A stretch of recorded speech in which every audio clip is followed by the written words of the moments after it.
UAP, unidentified anomalous phenomenon. Are they extraterrestrial, interdimensional, time travelers in origin, or are they simply a result of top-secret military projects, false flag alien invasions, PSYOP, drones, or other human-made aircraft?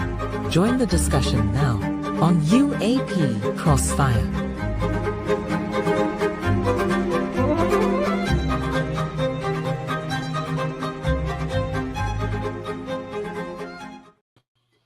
Well, good evening, everybody. Welcome to UAP Crossfire.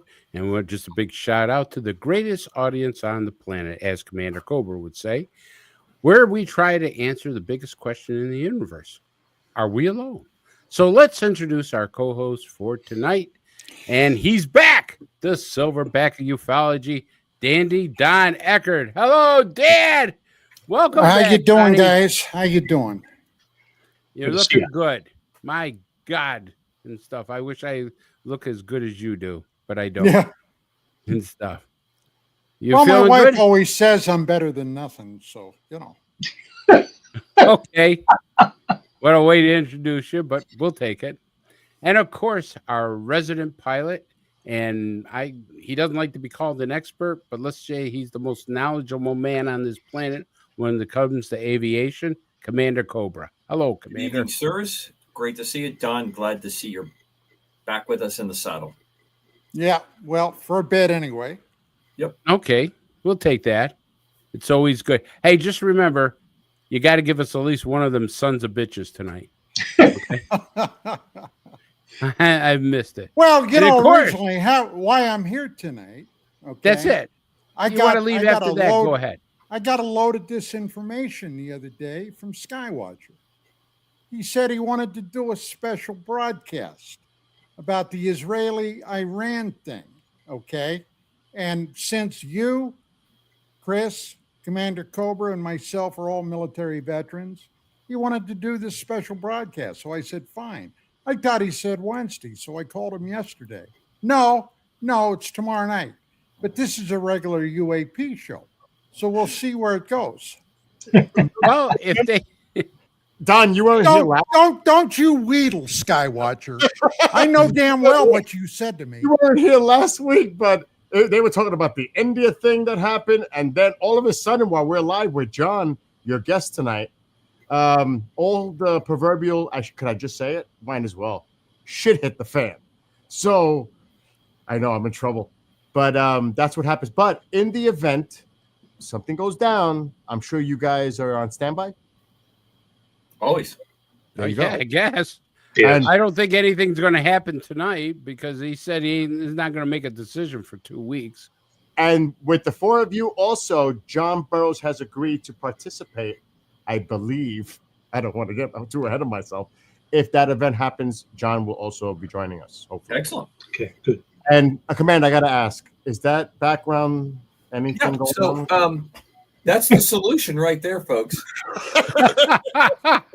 Is that a 30,000-pound bunker buster that he's letting go there? That's a Moab. And if Chris goes to his email, I have a video clip showing 2 of these dropping out of said airplane. Wow. I will have to go to my email then during the Go to break. your email, I and can't you can get it up. pop that up. There's a couple really Yeah. good videos I sent you up tonight. Isn't the supposedly that's supposed to be able to carry a 40,000? That's 230s. Yeah, I was going to say, you've exceeded the payload of that aircraft. See? Oh, he's tight-lipped. Comment. You see that? He just shut down. No comment from the commander. Anyway, gentlemen, have a good show. I'm out of here before I get in more trouble. You are in trouble. And as I was saying, or just before I got interrupted, I won't say rudely because Bill doesn't become rude and stuff. Our spiritual leader, Dan the Padre Carson. Hello. Hello, Padre. Give us a little Yes. blessing. There Bless you go. you. Yep. It'd We're all. be nice if you brought a few spirits with you, but Oh, that's well. probably not happening. Yeah, I'm- no, 5's a crowd. Yeah, I'm just full of the Holy Ghost, Don, and I'll pray for your swift recovery. But right Is now, there we're such just, a thing as the holy bullshit that maybe Don has or something? no, he's right now worshiping at the altar of Vicodin, I think, and we're just gonna have to wait and see what happens. Tramadol. Oh, Isn't Oh, that? that's weak stuff. Come on. Yeah, the VA never gives you the good shit.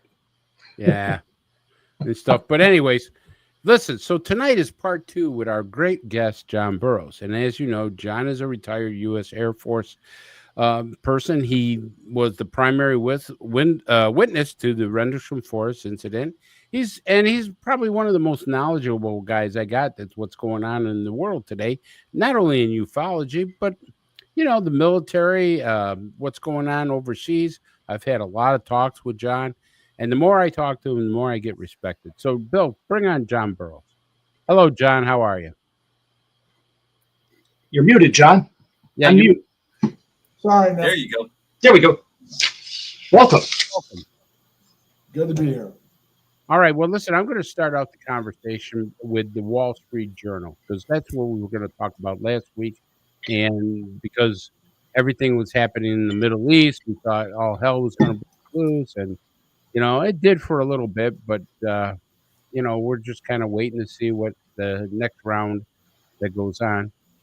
So let's start with the Wall Street Journal. The Pentagon disinformation that fueled America's UFO mythology. U.S. military fabricated evidence of an alien technology and allowed rumors to fester to cover up a real secret weapons program.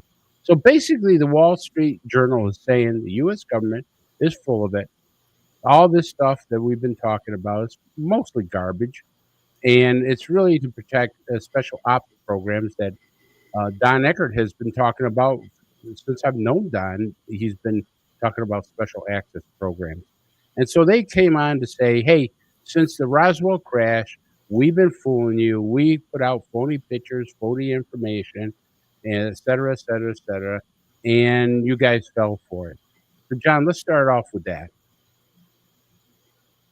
Oh, I'm first? You're first, baby. Oh, wow. You're the guest, so you get the arrows first. Oh, okay. I'll put the shield up. I'll have Y22 coverage. The article to me just shows the American people just how deceptive our government is to the very population that they're supposed to be protecting. The fact of the matter is, it's quieted down in the last couple of days, though. I did get jumped on again today about Salas's rebuttal. And to be honest with you, I think they were being truthful about what happened in Maelstrom. I think they also have been truthful about what happened at those northern tier bases. Based on the research I've done on how our technologies have advanced, where we're going, how radars play a part in it, these EM generators, including the Marks generator, play a part in it. And the fact of the matter is, the UFO world will never accept UAPs. In fact, early on, they weren't even very happy that it changed from UFOs to UAPs. The UFO world has been conditioned since War of the Worlds on nuts and bolts, UFOs flying from some other place, coming down here, interacting with us, but never leaving any evidence, and it has to be biological beings.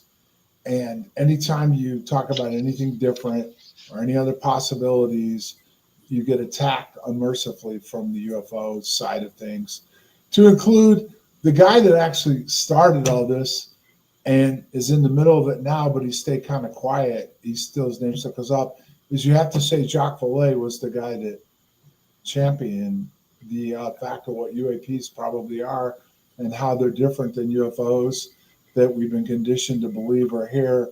And he ran with it and got attacked for it from the very beginning. And still, it's opened up a little bit more because of the information that's been released since 2017. But I was just doing some research before the show. Early on, UFOs, hard craft, were about 70 to 80% of what people saw. Now it's down to about 70-30 UAPs, and it's about 50-50 overall right now on the descriptions of what witnesses have said over the past few decades. And isn't it interesting that our technology is advancing, in the last couple of decades? And what I believe is we're in the cuspices of the next Manhattan Project. that the next level of technology is about to be introduced. It has been introduced, but hasn't been formally announced yet. And everything about warfare is about to change. And that's what's in that first book. You know, John, I will say two things before I pass it on to one of the other co-hosts tonight. One, the government has never explained anything before 1949. They're saying at 1949 we started this cover-up. Well, what about all the sightings before 1949? I mean, do they just disappear? They have no explanation for that. They never said anything about that. That's number one. And number two is the technology that we advanced so much. I mean, we've already pretty much claimed disclosure of technology because the White House put out a paper saying, hey, we have conquered, time and space. We're able to manipulate, is the correct word, manipulate time and space. And distances have been annihilated. If that isn't disclosure of new technology, I don't know what else there is. I mean, that's pretty much saying, we could do all this stuff that we thought were conspiracy theories before, right, John? Yeah, they've opened up a lot of things recently. Boeing just announced that they were creating a plasma effect that could protect tanks, airplanes, and even personnel. They've came out and admitted that they're using this technology right now as we speak over in the Middle East. The president just announced the Golden Dome, which was an advancement of SDI. And interesting enough, SDI was being worked on right outside the back gate at Rendlesham. But a lot of these events are not hard craft. They're just not. People describe seeing, balls of light, or I shouldn't call balls of light, but plasmas, or the effect. It's not a craft. They don't describe a craft. They describe distortion. They describe, like what we had out there at Rendlesham. We had static in the air. We all viewed it differently. There's just a lot of different things that are going on, and it's all playing out in modern warfare as we speak, to include the fact that they've even admitted now they're in the process of trying to transfer human consciousness into this AI technology to include our own weapon systems. This is a conspiracy. This is all documents that are being released from different agencies inside the government.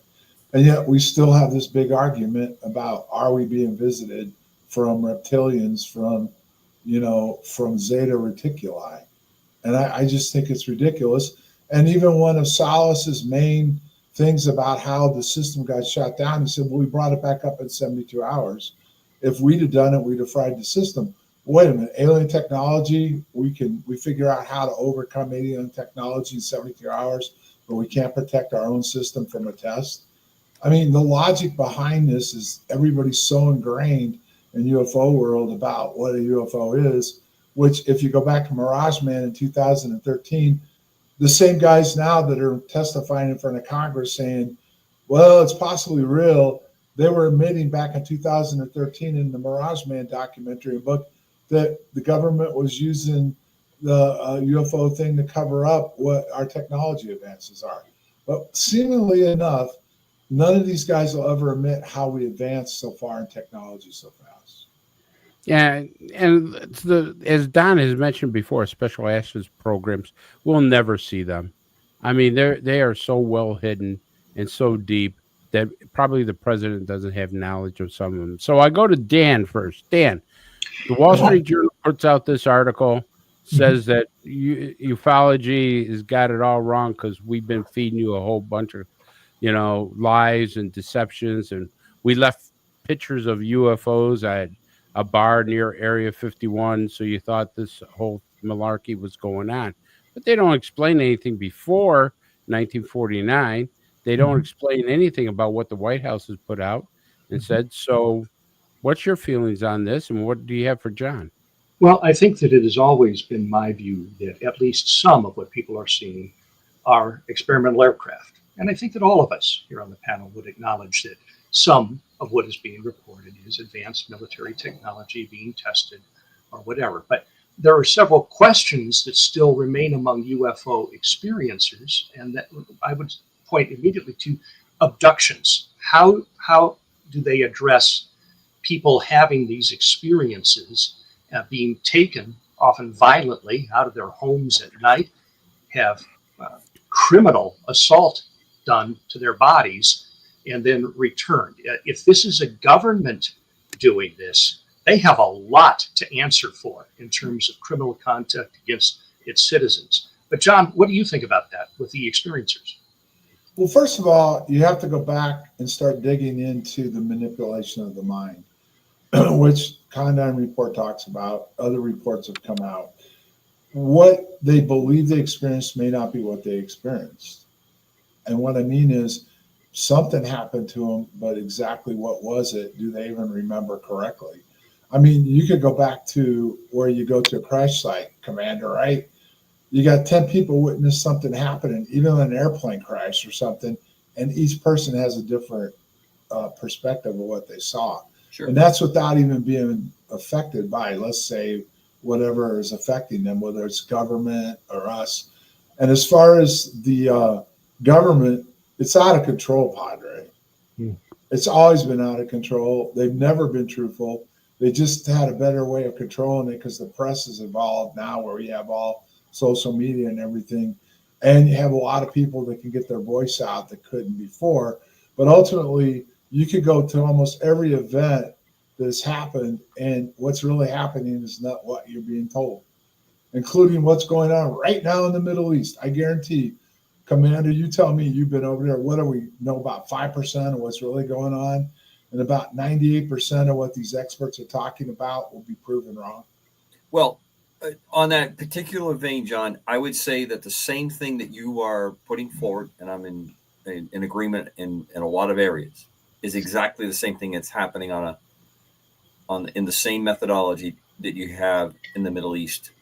Same thing with Ukraine, and the same thing with other places around the world. Meaning there is a template, there is a way of doing business, is a way of presenting information that has a whole bunch of different adjectives and adverbs in front of it to its level of truthfulness.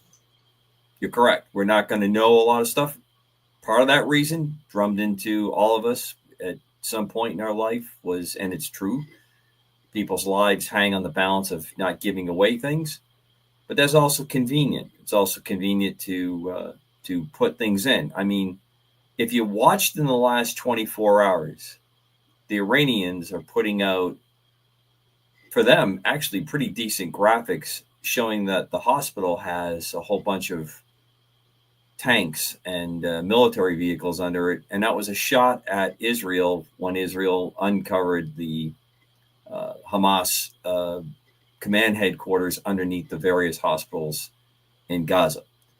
So everyone's playing this game, and the public's in the middle of it with certain levels of interest. But the other part is, we're good for about what? Now, 5 minutes, maybe 10.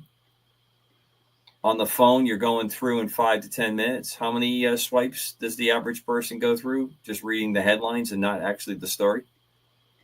That's a very powerful tool. If you, and when we say government, I'm always going to fall back on, you can use that term, but it doesn't really fit. It's our self-appointed betters. Okay, that's how I look at it. People who are just convinced they know better for the rest of us, and they have various ways that they want to satiate it. And I don't think it's any different than any other time any other empire has had a large part of the populace captivated.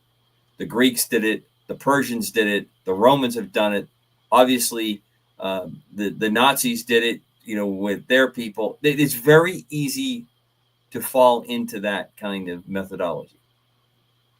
I think what you speak to, John, and we talked a little bit about it, this sets down the pattern. I will always fall back and say that I think that what we have, wherever it came from, if it was something that we created from our own hard labors, or if you are a person that believes that we recovered technology at some point, however that works, however that comes out, the money is what's going to control how quick it comes out. That's what's going to always control it. They do not want to destabilize the world economy as it's running. We're going to run on oil until oil is no longer a commodity that we want to use for energy. We want to use it for some other support activity and transition over to the other technology. But we have a lot of people with a lot of nukes that if they don't feel like they're getting their part of the game, unless you can neutralize them and neutralize them quick, and maybe that day is coming, that's going to be a major change. And I think that's what everyone's trying to manage. They're trying to manage change. I think the Manhattan Project is a really good example because everybody focuses on one part of the Manhattan Project, the splitting of the atom. They don't talk about in those dollars, the millions that was spent, the security that was done, the problems that they had, the risks that they took, and how they changed and broke that technology. And just as easily, how other nations with espionage closed the gap with us very quickly. And the lives lost, right, Commander? Well, obviously for the use, but I'm talking about from the fact of the Manhattan Project, the people Right. that were involved globally, the things that were going on to make that happen, the kinds of experiments they were doing in major urban areas, because that was where the scientists were. That's where the research facilities were. The infighting that went on about the budgets to make that, to create stuff. The fights that they had about bringing women into the actual refinement of materials that were needed. And they found out that women in the workforce, women actually were better at doing a processing that was going on with plutonium and uranium. Those are all major changes that went on for one project that was going on during World War II. But two things stand out about that. Number one, it changed the world, and it still influences it today. And the other thing that you left out was, remember the deception. They actually figured out early on their original theory wasn't going to work, but they ran a whole unit and convinced the Russians that it was real and weren't going to work, even passed on information to them, and they were about 5 years behind when we blew up the first bomb. They closed the gap, but they still were behind. Well, they closed the gap because they had some folks that were on their side that got the right. But what John's referring to is the very famous leak. They purposely set up blackboards and other places with equations and information that was wrong and flawed, and they knew it. So they made it available to everybody else to go down that path. Well, they kept the whole team, and then they quietly sequestered another team that actually developed the bomb. And when it exploded, it shocked the world. And that's my point. That's what's going on right now, guys. I agree. The only question is, where did we get all this technology from? And that's where I'm sorry. Go ahead, John. Give me your thought where you think it came from, because you are telling me that you don't think that we have visitation, we don't have engagement with extraterrestrials. Where do you think it came from?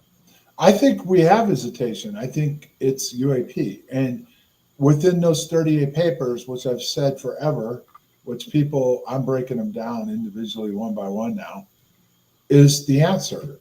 The puzzle's there. They gave it to McCain's committee, which, interesting enough, they went to him right after they got me taken care of, which most people aren't aware of. He was involved in my settlement, everything involved with it, getting me into treatment and everything. And then immediately afterwards, they went to him with these 38 papers, and they were trying to get funding for their exotic technology. And the fact is that he was read in partly because of what went on behind the scenes with my settlement. So he was the guy to go to. And this whole thing is, UAPs are real. They're here. They can travel. They can manipulate space and time, which, like you said at the very beginning, we've admitted we can do it now. So they can manipulate space and time. They're not a hard object like a disk.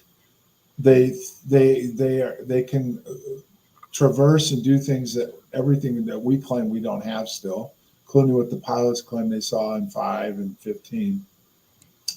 Condyne supports it, which is a declassified report.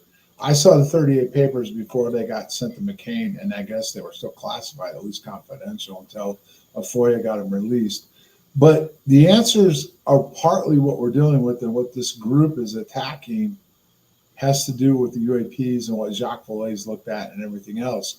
It's got nothing to do with disc flying around in the sky and coming from other places. So yes, there's an intelligence there. The question is, which we got into last time, was, is it us from the future? Is it something that came here and seeded us, which is different than what we've been told in religion? But it's here, it's real. The Navy's been studying since 1960. They started mapping all the ley lines, the energy fields, and everything else. I forget the name of the project right now. I've got it written down because I'm working on it. But they started in 1960 looking at everything about planet Earth and all about it, the energy fields and everything else. So I'm not saying it's not ET. I'm just saying it's not ET as we've been conditioned to believe. Good. I want to make sure I got that out. Thanks. Thank you. Hey, now, Don, you've seen this Wall Street Journal report and what they're claiming. What's your opinion on this, and what do you have for John? Well, from my standpoint, it's very simple. There are elements in the United States government that are quite simply nothing more, nothing less than evil sons of bitches. In World War II, Here we go. we fell into the abyss, okay? We were fighting fascists, we were fighting Nazis, and we were fighting Imperial Japanese. And within 4 years of that war beginning for the Americans, because actually the real war actually started with the Japanese in the early 30s in China, and then with Nazi Germany when they invaded Poland. And it was the brutality, the barbarism is literally beyond comprehension for probably 95% of every person living in the United States. The barbarism was beyond the pale. When we finally won, these evil elements transported tons and tons of Nazis, okay, Nazi scientists, Nazi war criminals, Nazi intelligence people to the United States under an operation called Paperclip. We went to the Far East. The Japanese had a secret biological warfare program ongoing in China, where they actually tested bio warfare on Allied prisoners of war and Chinese civilians. Barbarism beyond your imagination.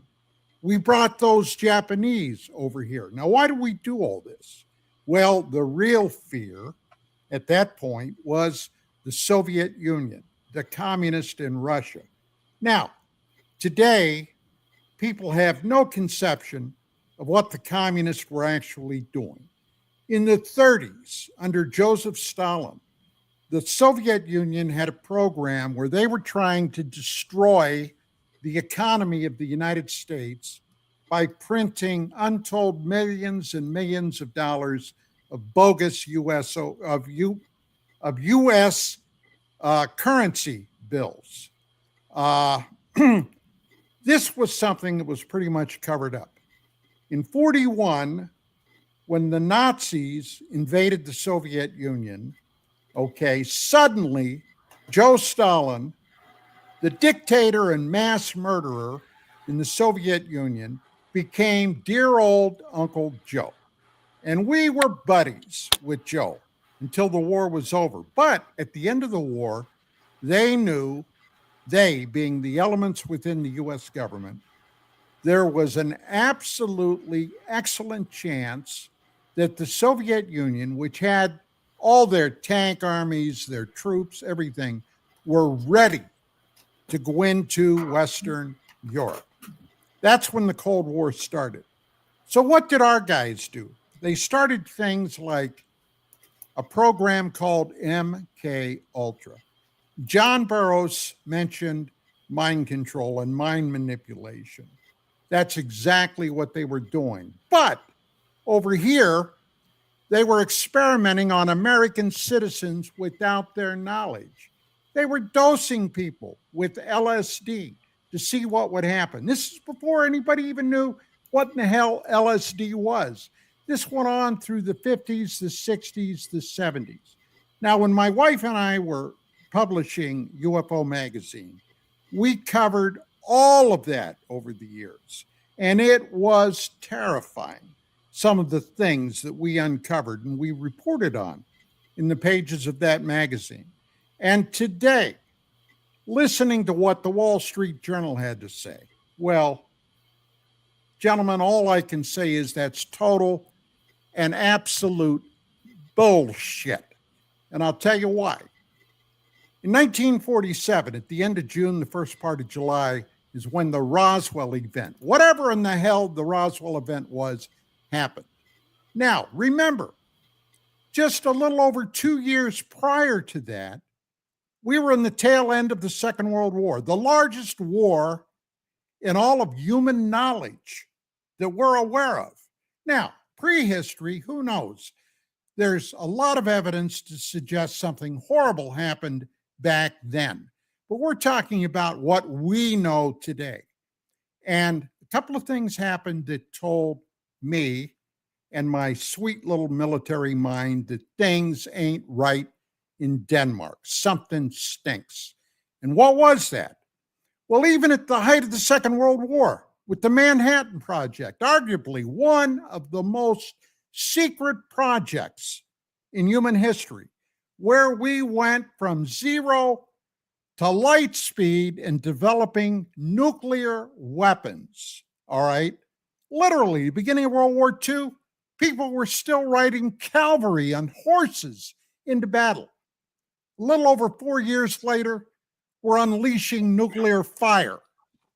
Unprecedented, untold. But during all of that, nothing was ever implemented or given to the American public like what happened right after Roswell, the National Security Act. And a couple of other things happened in that same short little time period, right after Roswell. That was, number one, the Air Force became the Air Force. It was taken from the United States Army because prior to, Army had their own Air Force.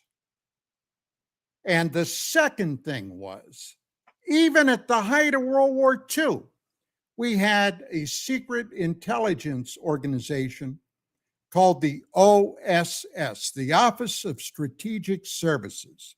Now, these were the dirty trick boys during World War II, okay? They ran operations like the Jedburgh teams. Now, if you don't know what that is, let me suggest you look it up online because that's a whole program in itself. But suddenly, the Central Intelligence Agency came into existence.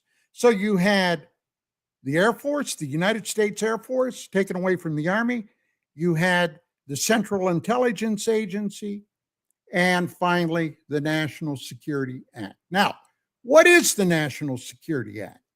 Well, in the event the powers that be, and I'm talking about right now, today, the powers that be, if they determine something is detrimental to the security, the national security of the United States, they can go to extra legal means to diffuse that, which includes premeditated murder.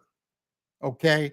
If you are deemed to be a national security and imminent threat to the United States, and somebody eyeballs you and says, that guy has got to go, bingo, you're gone. Now, it's like today with Iran, with what's happening with Israel. I spent a lot of time thinking about that. I don't know about you guys, but I've been under artillery bombardments. And what's happening right now in Israel, where the Iranians are firing ICBMs and missiles of all types into civilian neighborhoods, into hospitals, into apartment buildings where innocent civilians are being massacred. Okay. That's something, believe me, you don't ever want to go under. You don't ever want to experience that. So my question is, you know what? Okay. Barack Obama gave those sons of bitches, the Iranians, billions of dollars on platforms back when he took office. Biden did the same goddamn thing. All right. And what did that do? Well, that financed Hamas, that financed Hezbollah, that financed the Houthis. Okay. And what are those guys doing, or what were they doing? Well, one thing they were doing was targeting the targets in the West everywhere. The Iranians never hit it. They considered the United States the big Satan. They considered Israel the little Satan. And what did they chant? Death to America, death to Israel. Now, Israel has been kicking their ass for the last week. But my question is, you really want to cut them off at the nubbins? They got a big, juicy oil field platforms, all kinds of bullshit and natural gas that the Israelis could go in and level if they wanted to. All right. And why they haven't done that, I don't know. They still may, because these guys show no signs of stopping. Trump has gone to the end, as far as I can see, trying to get these crazy mullahs and these other bastards to sit down and discuss a cessation of the warfare that's going on right now. Are we going to get into it? Well, I think ultimately, from my knowledge, my experience, the things that I've done in my life, I can say I'm pretty sure that sooner or later, we're going to be dropping those 30,000-pound bunker busters into those nuclear sites. And I'd like to see it, because God help any of us if they ever get their hands on a nuke. The bottom line is right now, hey guys, and I'm not going to couch it in flowery terms, we're currently sitting in a bucket of shit. Wow. Okay. John, did you want to respond to that bucket of shit? Sorry, I had to unmute my mic. I look at it from a different perspective, Don. We play games because we want to keep the industrial military complex going. We can't justify 11 aircraft carriers, billions of dollars that we spend. We're not coming up to $1 trillion a year in budget, okay? And to be straightforward with you, that $1 trillion, if you combine the Chinese and the Russians together, is like 65% higher than what they have every year, but they're catching up with us allegedly. If you take in the rest of Europe, Japan, that operates with us, Korea, South Korea, we've got probably $1.5 trillion. The whole axis of evil has less than maybe between $500 billion and a little more, a little bit over.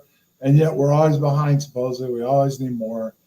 We always have to fight. We could eliminate Iran in 3 hours. All we'd have to do is go over there with our bombers, what we have on station right now, and finish them off. We could take out Russia out of Ukraine in about 10 days. Problem is, they could use the nuke on us if we tried to do it. But ultimately, there's no more wars like World War I and World War II.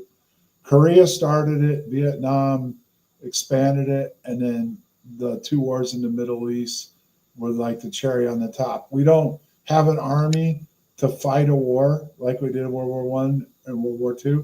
There's only 2 nations in the world that have an army even close enough to fight in a major ground battle, and that would be India and China. But they still don't have the technology or the equipment or the air power, because that's what we've always spent our money on, is air power. So we're not in the bucket of what you say.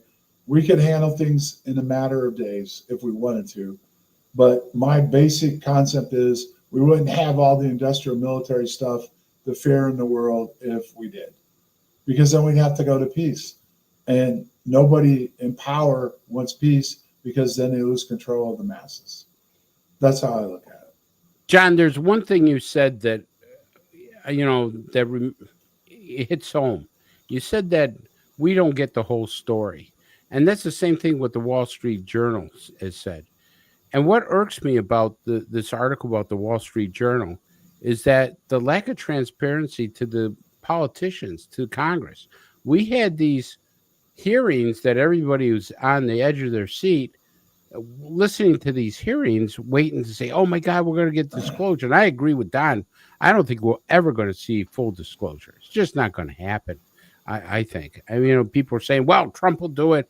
Well, they said Biden was going to do it. They said Clinton was going to do it. They said Obama was going to do it, and nothing ever came of that. And I have to tell you, I think there's a part in there that is so bad that the American people can't handle, that they come up with this story. And I truly believe, after reading this story about 10 times, I think this could have been fed to the Wall Street Journal by our government, just to be able to keep disclosure away. If you look at the way it is, because they lied to Congress. And I don't know the whole laws of Congress, but I think if you lie to Congress, isn't that a crime, John? Well, they created the Arrow Committee.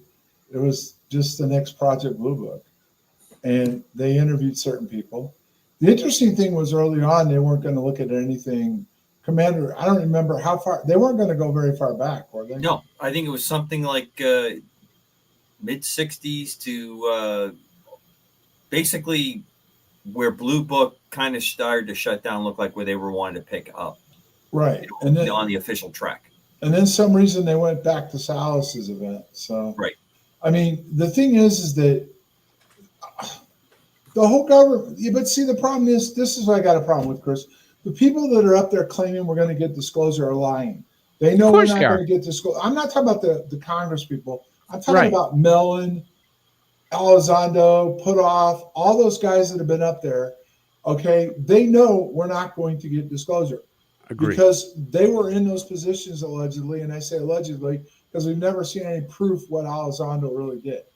Everybody else, we know pretty much that what they said they did, they did. What Mellon did, what Putoff did, what Gresh did, some of these other people. They had positions in government. They were involved in different projects. They had access to certain things. They had a high clearance. First of all, when you have that kind of clearance, you're never going to be able to talk about it. You're under NDAs. You're under espionage and everything else. Second of all, they lied, Congress did, about the Whistle Protection Act, because the first thing is, Commander, you know this, even if they claim I got Whistle Protection Act, if it involves national security and I have a handler, I can't talk about it unless I'm cleared to by my handler, okay? Right. And just ask, and I'm just having a senior moment, what was the guy that's living in Russia right now? Snowden.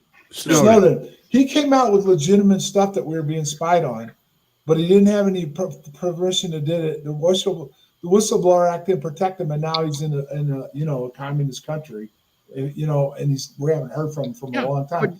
But you just can't talk about this stuff, Chris. So I know this whole thing is a lie. They lied. But my point is that they lied to Congress. No, they didn't. No, they didn't, Chris. And we're trying to tell you they didn't lie to Congress. That was performance art. If you think that was that those questions weren't run ahead of time, that there wasn't layers and layers of people, there was paperwork signed that said that you're covered on that. It was performance art. There was a Richard Doty Act back in the 80s. They did the same thing before with Blue Book. Doty was the guy that was out there with counter intel. Lou Elizondo took his place. The very same people that were involved in the 80s stuff and UFO Cover-Up Live were involved in this stuff going forward, other than Christopher Mellon.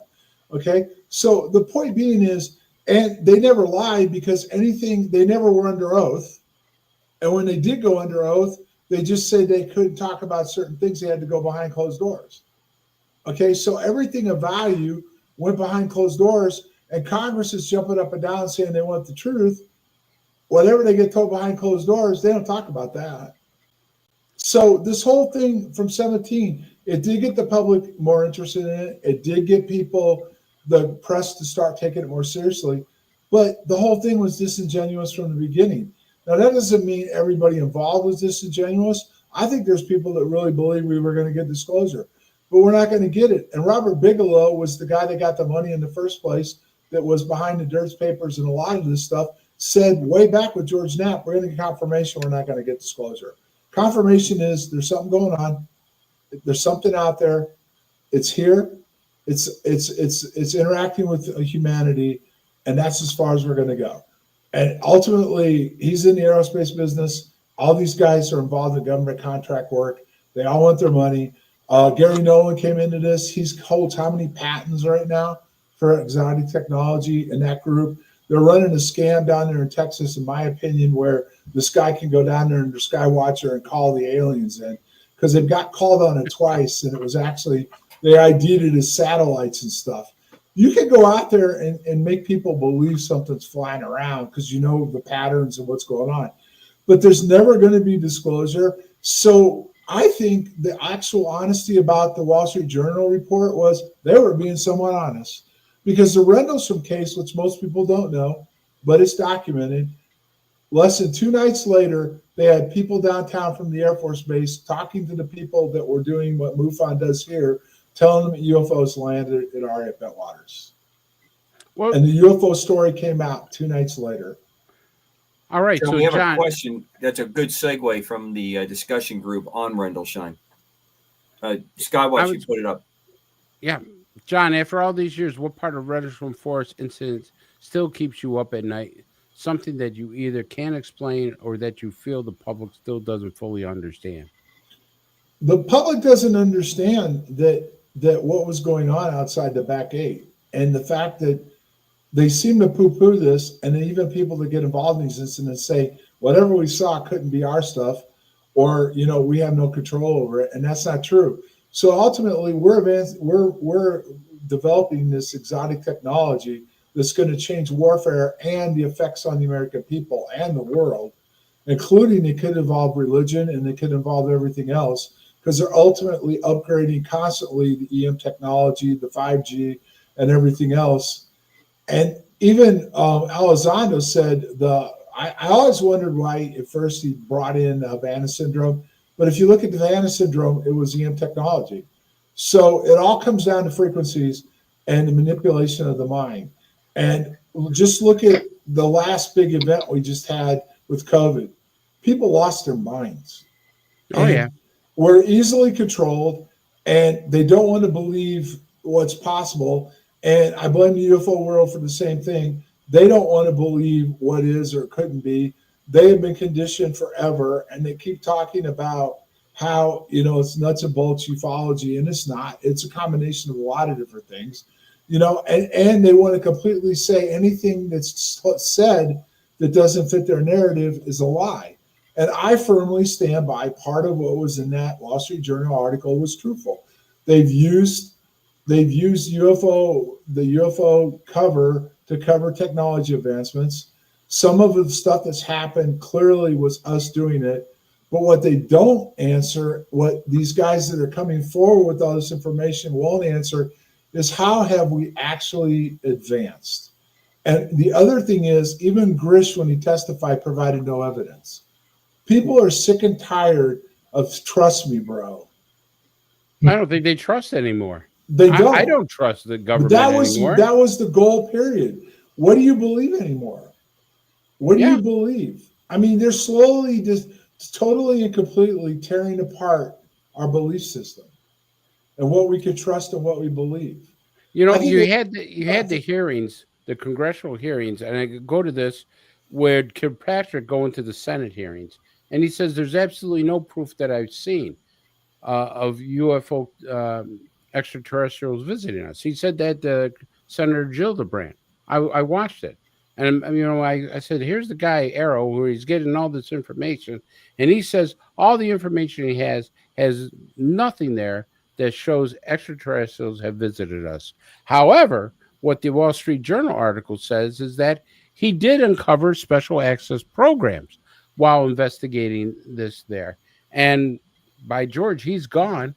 He just went boom like that. I'm out of here and went.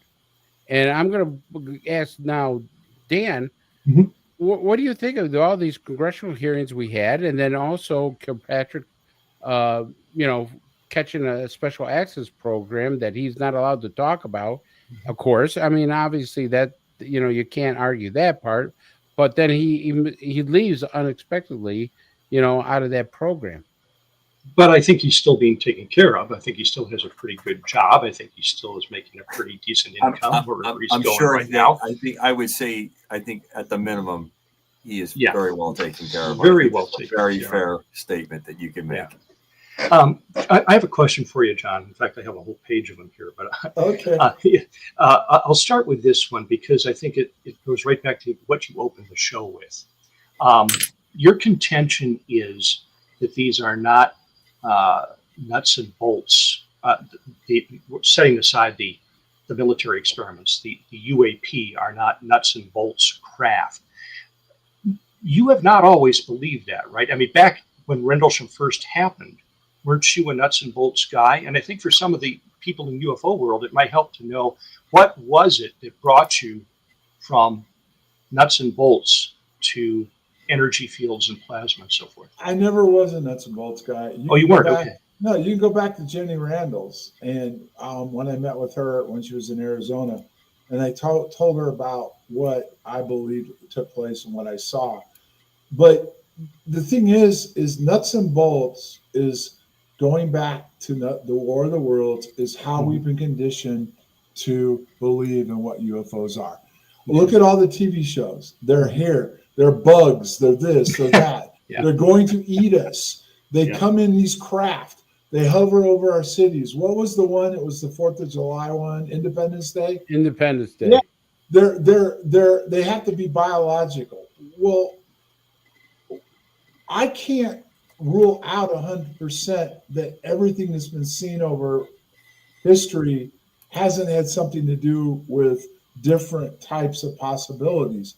The Native Americans drew pictures on the walls, but you can also go back to the fact that if these UAPs are capable of doing deception, and you just have to go back to Persinger's work with the God's helmet.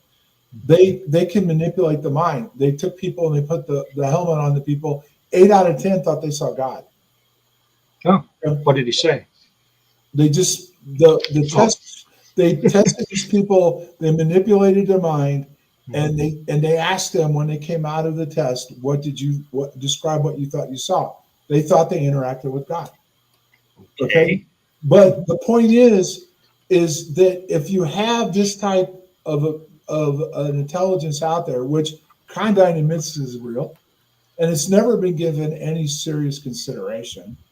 I always found that interesting. It's a report done by the British government. They admit they're real. They're out there. In the report, they said they should be studied further and they should be weaponized. I got a FOIA from them admitting they were weaponizing it. They're there. And that's what I dealt with. I feel I dealt with, and I feel like a lot of people are dealing with. But again, no one's willing to give that consideration. They've never taken Jacques Vallée's work and Eric Davis's work seriously. But now there was another witness there at one of Jim Peniston. Yeah. And he in his testimony, from what I understand, included details like touching a craft and receiving binary code.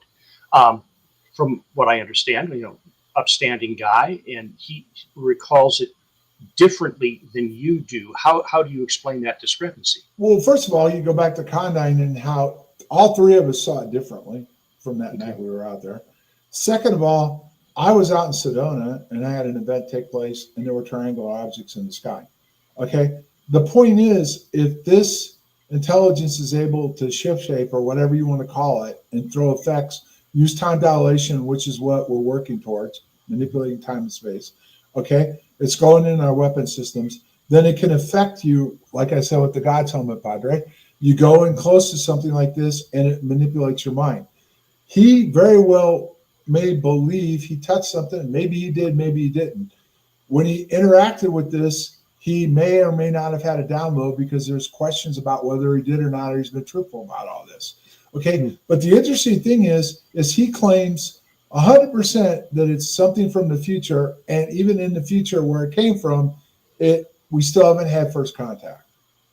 So all I'm getting at is My research is working on what some of the top people in the fields have worked on in as far as like Hal Puthoff, Eric Davis, these top scientists, where our technology is going, how it's affecting us, and it's going to affect humanity going forward, how consciousness is now, which was scoffed at, is now being worked on to be put in AI, and including our weapon systems, because AI is starting to conquer us. Okay, we can't control AI. It's learning from us and it's starting to take control. Okay, so all this is going on, which very well could be our downfall. So the first question is, why, if the top people involved in this technology, the billionaires, are saying it's a threat and we should slow down, haven't we? And of course, the first excuse is, well, the Chinese won't stop. So are we on a mission to destroy ourselves? Is that preordained?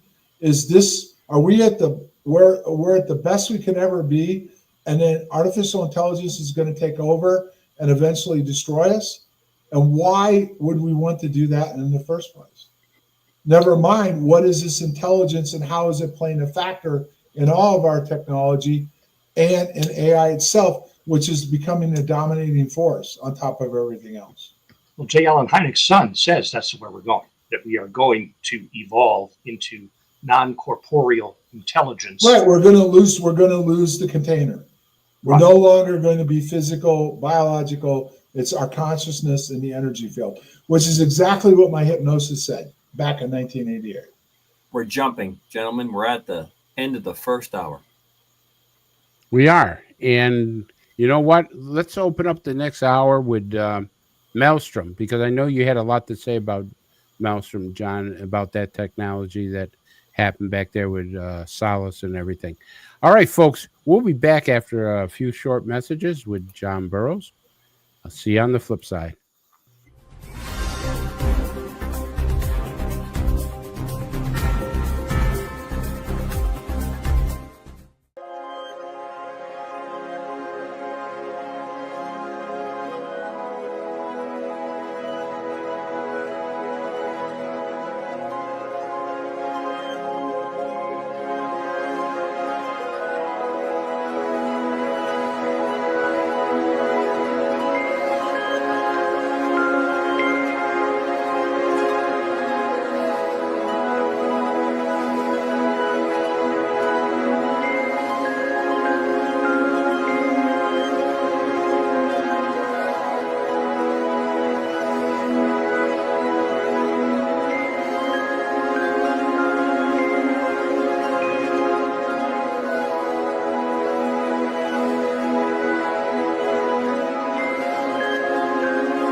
From Iraq and Afghanistan, our brave warriors are coming home, wounded. Some with wounds you can see, some with wounds you can't see. Wounded Warrior Project was created to support our men and women coming off the battlefield.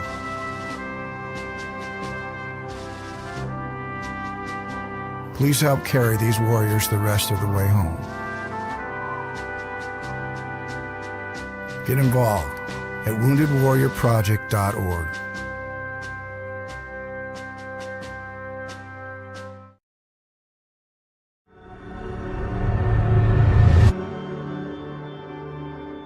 MUFON is the voice of thousands of like-minded people who want to see change.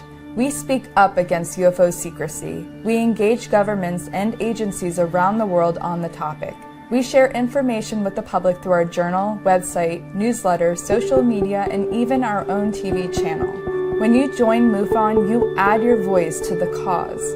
Few things are more important in our time than understanding the UFO question. Join MUFON. Find your friends.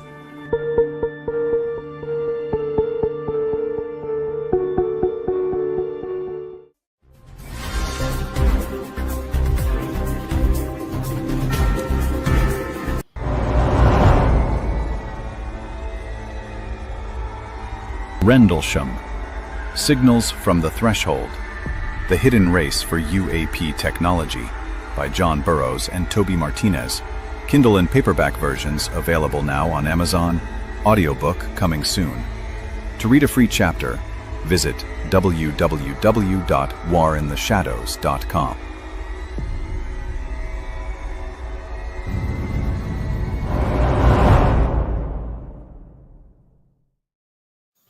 That's John's new book called Signals from the Threshold, The Hidden Race for UAP Technology. I've read this. It's an amazing book. I recommend anybody getting it.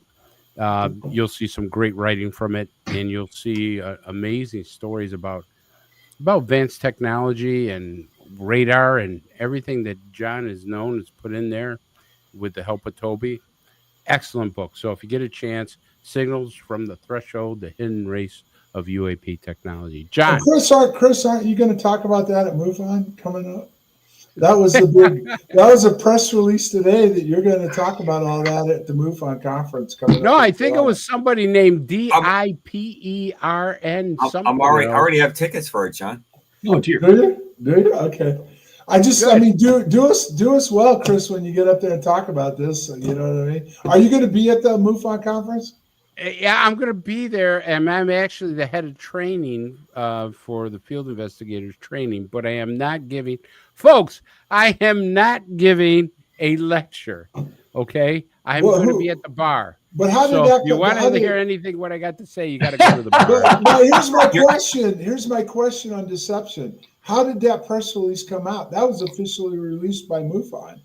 That was going to happen. So, John, all these people that bought tickets to hear you, are they going to get a refund now? Is Commander going to get a refund? I don't care.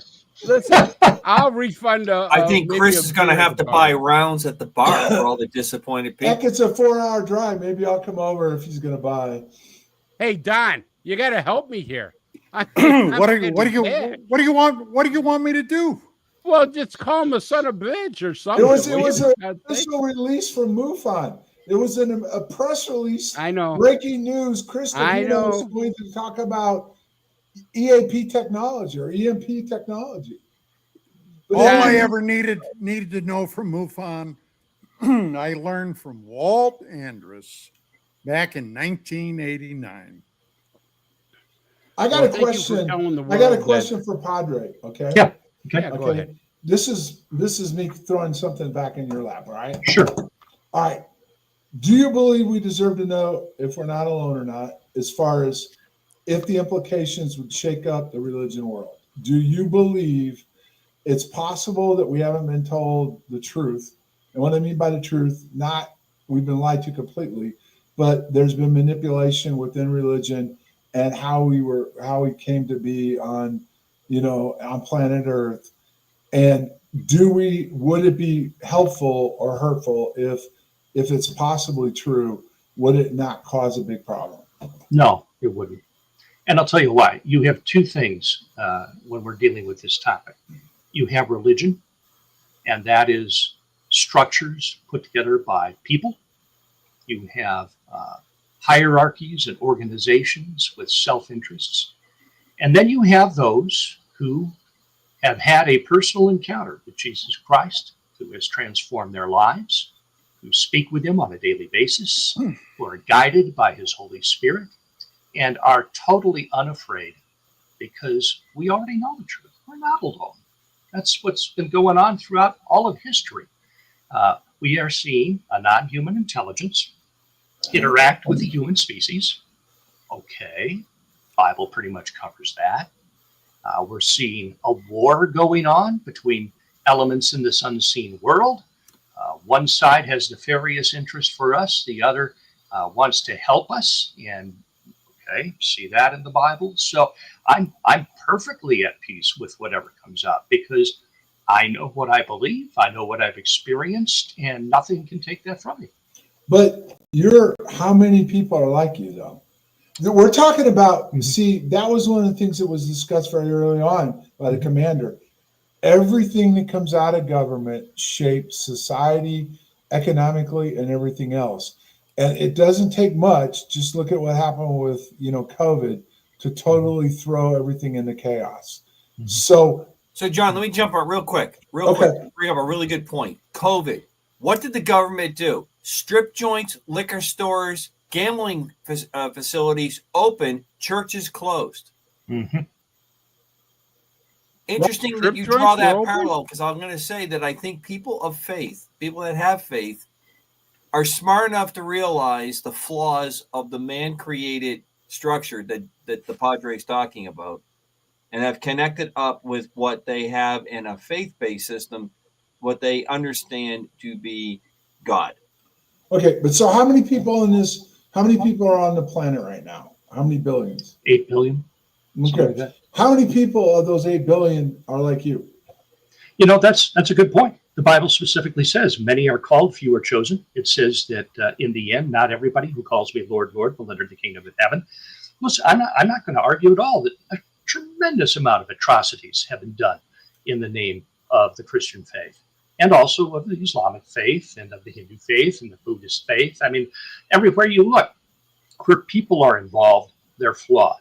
But we are confident, those of us who truly believe and have this knowledge in our heads, and we carry it out in our hearts and every day, we're not afraid. There's nothing that could be said to dissuade us. And that is why, to the commander's point, a lot of times when you see totalitarians come to power, one of the first things they do is go after the Christians and try to get them out of the way, because there's nothing more annoying to somebody who's trying to clamp down or take over than a group of people who's at peace, comfortable with what they believe, knows that they're right, and is totally unafraid of them. I mean, isn't that first two questions? Number one, you believe you're right. And what I mean by that is there are variables that you could have been misled by. And I'm talking about if there's a devil, the devil can actually interfere. But here's my next question. Why did the Jewish people destroy Jesus Christ? Why they didn't. They didn't. The Romans were the ones that crucified Christ. But the Jews, I don't want to jump on the theological expert that's here, but it had to happen. If you get into this particular part of the faith, it had to happen.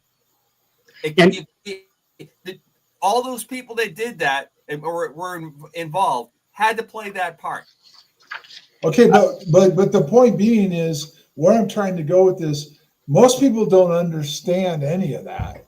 They're easily misled. They're being manipulated more and more by the press, by false beliefs. And even though a lot of them are good people, they have nowhere to turn. You say just turn to God. Well, you know what? Let's go back to where we go with how they've been so misled by religion. Because which God? Because there's a hell of a lot of gods. Do you remember Paul Harvey? Do you remember what Paul Harvey did? He did. Yes, but he's not a god. Paul Harvey was not one of the godless. He said, "Why are there so many gods?" He only believed in one God. There was only one God. Why was there so many religions? Why were there so many religions? But to manipulate man. So what I'm getting at is, if religion's a particular item that would not necessarily upset you and a group of people that you're aware of and around the world, but it would upset the majority if all of a sudden it came out that what we were told about religion wasn't factual. But John, really, you're looking at the world at this time, and you really believe that the vast majority of people are concerned about God? I think yes. No, that's a yes or no question there, Senator. I understand. I don't think they're thinking about God right now. I think world right now, and I don't think a tenth. I think it's been blocked. You want to know where I was going with this? Sure. We have learned how to manipulate that part of us that will never allow us to figure out what the Padre has. So however he's got around all of this, you need to get on some of what he's taken. Because the ultimate matter is that this world is sitting on, is what Don said earlier, is we are sitting on probably the biggest time in humanity, whether we survive or not. because we're so easily manipulated now with technology and AI and everything else, and it's blocking our ability to find the creator, however you want to believe whoever the creator is, and they're shutting that down. And the fact is if all of a sudden it comes out about what, it doesn't matter what people believe or don't believe. They've been conditioned to believe in the way we were created. They've been conditioned to believe what UFOs are. They've been conditioned to believe how money's supposed to work. We've been conditioned. We could go through so many things that we've been conditioned for that aren't factual and aren't true and are easily manipulated. All the stock market is going to Las Vegas and playing craps. John, you do have a point there. Let me just say you do have a point, because there you see the conditioning in the Middle East, but you see it here in the United States very heavily. Look at the cities that are on fire. People are not really talking about it right now because of what's going on in the Middle East, but there's still riots in Los Angeles, Chicago, New York. I mean, how many years now we had summers where they're burning buildings, they're destroying property, they're killing people. I mean, murder rate up in Los Angeles is up 38.5%. Go to Chicago, where I'm from. But here's the other interesting thing. I live in a blue state. The people that live in blue states just continuously pay more and more of their hard-earned money to the government. Mm-hmm. And they're willing to vote for people like that in the national level to continue to take our tax dollars and use it the way the elite want to use it. Mm-hmm. And they're against some of the stuff that's being presented now, lower taxes, lower this, lower that. So my point is every single thing that goes on, we're being manipulated now. We're past that. We're past the point of no return where we're easily manipulated, and it's only going to get worse. It's not going to get better unless something changes it. And I'm not sure what that is. John, I would just like to say thank you for asking me that question. And I knew where you were going with that. And you are correct that the power structure and hierarchies that exist in many denominations would definitely, they would sacrifice themselves to make sure that information didn't get out. But that's why I pastor a non-denominational church. I'm not affiliated with anybody, and I'm not part of a power structure that can tell me to shut up. I can say what I want to say from my pulpit, and I preach the truth right out of the Bible. But no, you're correct that I could see where people would be concerned. And it's not just, I'll say, the Christian church. I mean, I'm sure that other religions who also have eschatological viewpoints about the end times would be shaken up by that kind of a revelation. And yeah, it doubtlessly is being considered by those in authority. John, I want to ask you a question that came from chat here. I'm going to put it up here. Where have you heard about consciousness connections or sentient AI? You talked a little bit about consciousness before. Can you elaborate on that, John? Sure. I was around these guys. They were talking about it. Davis put off and stuff when I went down and visited them. And there's articles out there. I don't have them right in front of me. I've got it in my research file that I'm working on. The AI, it just came out about 3 or 4 days ago. I forget who said it. It was a prominent guy. Said that AI is actually smarter than man is now. And that's just all the data it's collecting and bringing it together, and it can outthink man and it can outreact man. We are having issues with and the commander can speak to this maybe a little bit because a lot of it's classified. We no longer, like the drones, they can be easily separated from satellites and ground control. That's what they've learned how to do. So they no longer are controlled. They have their self-learning technology. They hover above targets. They self-learn. They know how to penetrate radars, defense systems, and they pick out a target and attack it. But the problem they're having is the target package that they are supposed to target, they may override that and go attack something else. Well, that's the thing. Can AI have a conscience? I mean, no, right now they're not able. AI has not become its own consciousness yet, but they're afraid it may. But we're trying to interact human consciousness with AI to control. You know, AI. when you talk about AI, okay, and this is going to sound trite or like I'm trying to make a joke out of it. I'm not. But anything you want to know about AI, all you've got to do is go back to a 1984 science fiction thriller called The Terminator. That is all you need to know about AI and potentially what it's capable of. But Don, you do understand this, right? That was purposely dropped on the American public. A think tank. I've uncovered a lot of evidence, including I had a big fight with Davis, Putoff, and all these guys. And it was interesting because I found some NASA think tank stuff on advanced propulsion systems. And I cut and pasted some of it out of there and presented it to Putoff, who kicked it to Davis, because Putoff, anytime it was going to get into something that could into the classified world, he kicked it to one of his underlings. And Davis came back and wanted to know where I got conspiracy stuff. And I just laughed. And by now I had an audience. Valet was on this email and all this stuff was going on. And I said, right from this NASA think tank site. And Davis, we were going back and forth really heavy. And then it got quiet for about a minute. And he said, oh, yeah, I'm aware of that. And I'm aware of who worked the project. And I've worked. Look, everybody you just mentioned, Davis, Putoff, all these guys, Kit Green, they're the usual suspects. They've been in the middle of this morass from day number one. Because I don't believe a damn thing any of them say. Not a thing. And you know why that's the fact? Because they're all part of the deception that's trying to manipulate the enemy, just like they did with SDI and all these other technologies that we have, just like the Manhattan Project, because they're trying to get the enemy to outguess what we have and how to counter it.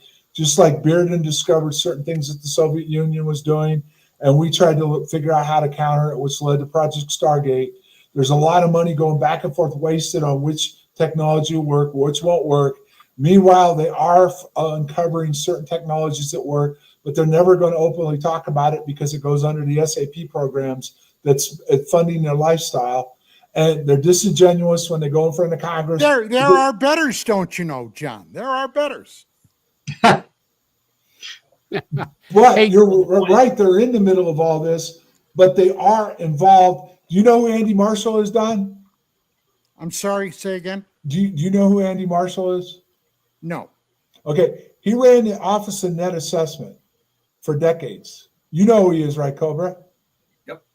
Okay, he was involved in all this stuff with advanced technologies and where it's going to play out going into the future, including think tanks. He had the top think tank.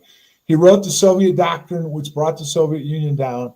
He trained all the Secretary of Defenses right up the gates, and he just recently passed.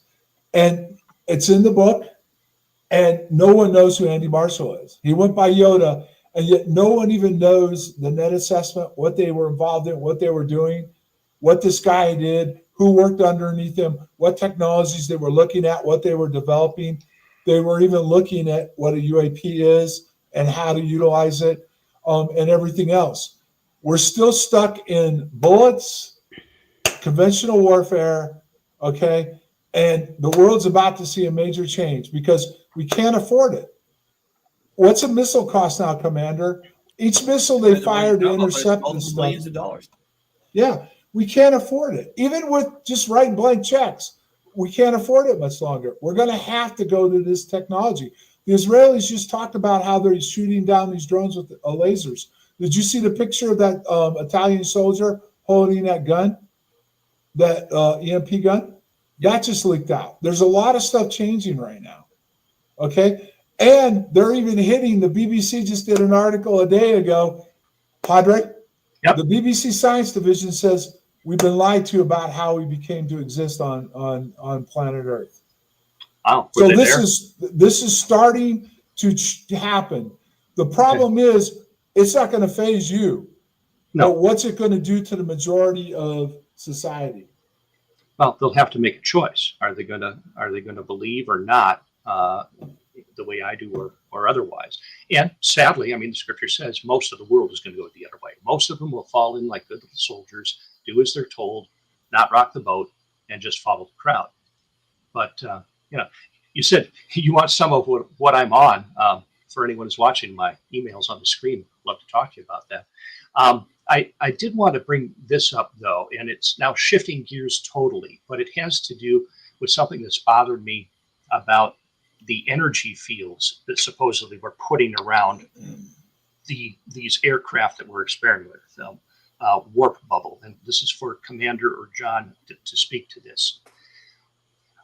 I've heard that time inside this moves differently inside the bubble than outside the bubble.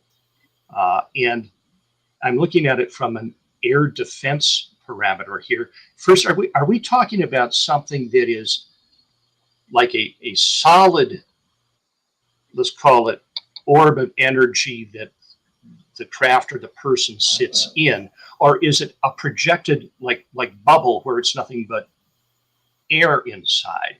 And if a missile or something is fired at a craft that's enveloped in this, because of the time dilation, is this a reason why we can't shoot them down? Because inside the missile's either already gone by or it'll be gone long before the missile gets there. Go ahead, Commander. Yes. You're in this more than I am. I'll say yes. So there's a bunch of layers to peel on that. If you look,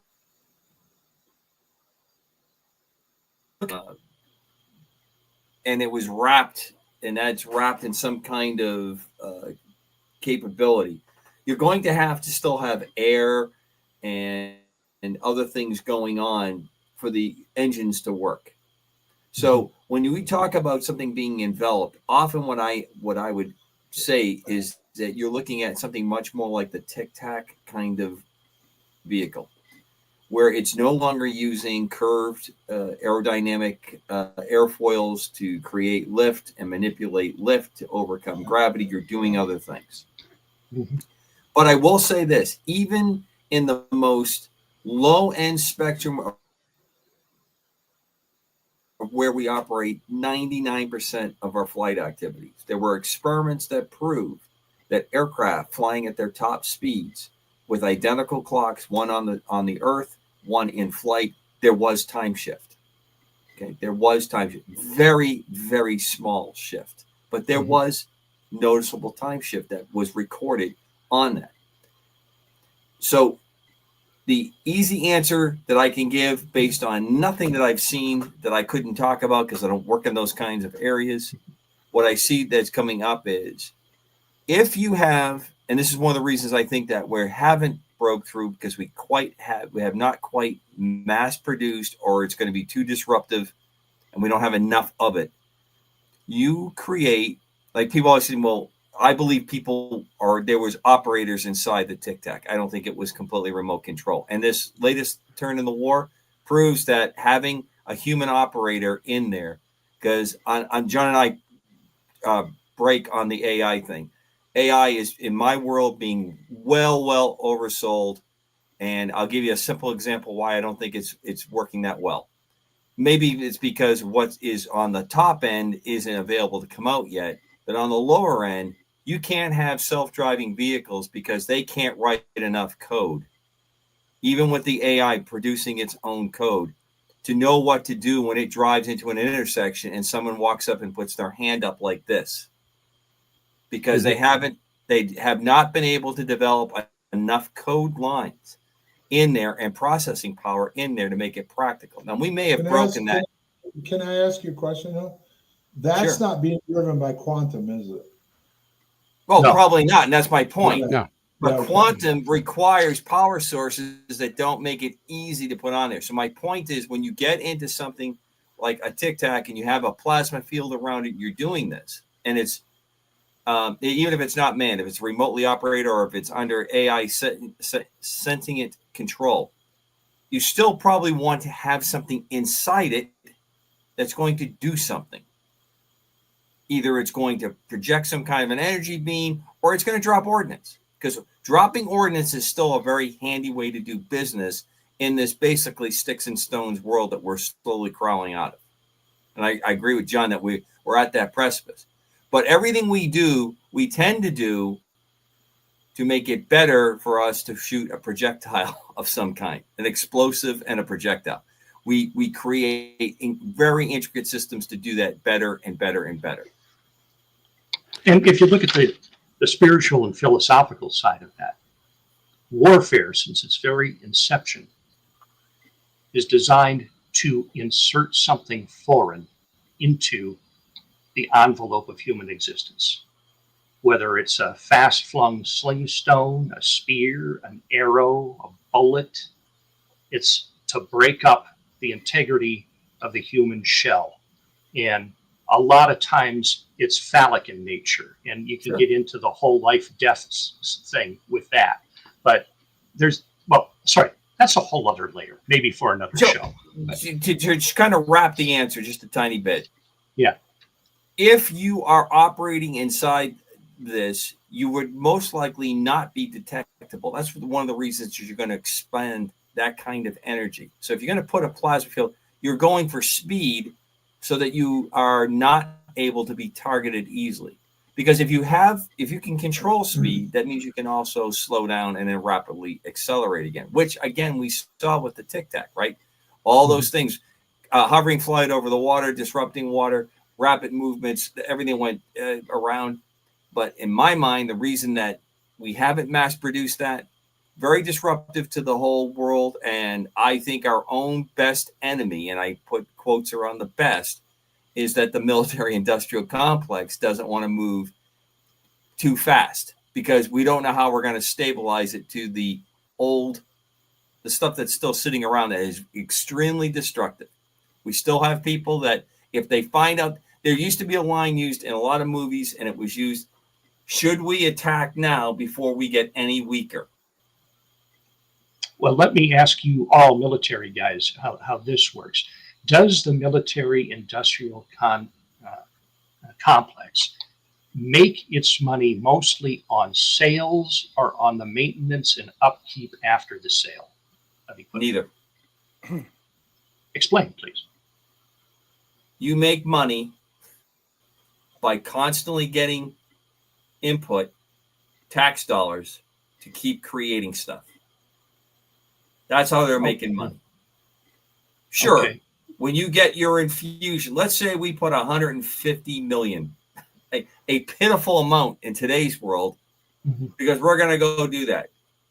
Not all that money is going into making more beans and bullets and shells and all that. That is keeping the lights on, and some of it gets siphoned off to the R&D side that's coming up with the next great thing. But, I mean, we're still flying airplanes that are older than Don. I mean, what? I don't get it. Why are we? Did I just get slammed? No, yeah, not at all. It was with a lot of affection. A lot of affection. And for your information, the B-52 made its appearance in 54, if I'm not mistaken. I was born in 50. So, no, it's younger than I am. I apologize, Don. You actually look much younger than your age. Shall we move then to this next question that I had? And this is for John. These plasma, I don't want to call them objects, call UAP. They seem to vary in intensity in terms of almost translucent and super bright. What do you think causes that? And is it an environmental effect, or is it something whatever is controlling it is doing? Well, that's one that you have to understand. Is it us, or is it, the intelligent UAP that we haven't created? You also have to, like you said, look at the environment where it's at. And I'll go into what the commander talked about, the Tic Tac and stuff. Sure. Commander, where have the majority of these Tic Tac sightings taken place? Over the ocean. And in what locations? Oh, most of it, although the most publicized was on the South California coast, mid-California coast. Right. And what sits down in that area? Well, there's a couple major underwater and overwater facilities and testing ranges that are out there. Right. Catalina Island, right? Right. To be fair, there has been a lot that's been reported, although not well documented, so you can't do a comparison on the East Coast as well. And again, sits down in Florida around Eglin Air Force Base. That's the one on the Gulf of America side. I'm talking more of the AUTEC coming up the East Coast from the AUTEC Bahama line. There was a lot of activity there. And AUTEC is the Navy's Area 51, as it's sometimes affectionately called. Right. But they're both major undersea warfare areas. And stealth areas. Correct. Right. So that is the thing that I'm looking at the hardest right now. How do you distinguish between real, and man-made? How far have we advanced? The puzzle pieces are there in the white world to get a good idea, but it's really the black world that you're never going to get into unless they declassify more of this stuff. What's interesting is a lot of the stuff that we've looked at prior is disappearing now. It's no longer on the internet. It's not available. And the factor is they never really wanted people to go off the nuts and bolts UFOs into the UAP technology and what it really is, until this group came forward and started, nibbling at the corners of all this. But if you've noticed, they'll still come back and talk about biological beings and craft that we have recovered. But the problem I have with all this again is, where's the proof? Mm-hmm. Where is some evidence? You know what I mean? Mm-hmm. That arts parts stuff is very interesting because the Army bought it from To the Stars, who bought it from Linda Moulton Howe, and they tested it. They were working on it. Then they came back and said it's from here, not from somewhere else. But they said they want to continue to work with To the Stars. Well, you usually don't get duped like that and then say you still think it's a good organization and you want to keep working with them. So my guess is probably whatever Arts Parts is a key to all of this. Whether how it got here is another whole story. I mean, Eric Davis talked about how we left stuff on the moon, right? Right. So if how many thousands of years or however they got here, they may have left some technology here that we've uncovered. There's a lot of things that are there, but you have to be open to all of this. You can't be narrow-minded about the way we've been conditioned to believe in. And it goes back to what we just talked about. We're being conditioned to believe. Our belief system is ruined right now for the majority of the people. John, I'd like to ask you a question, and I want to just pivot a little bit here because we were talking about weaponry, exotic weaponry. And one of the things that they reported is this weaponry that's an electromagnetic generator pulse. It creates an electromagnetic pulse. And they kind of say that this is what happened at Maelstrom.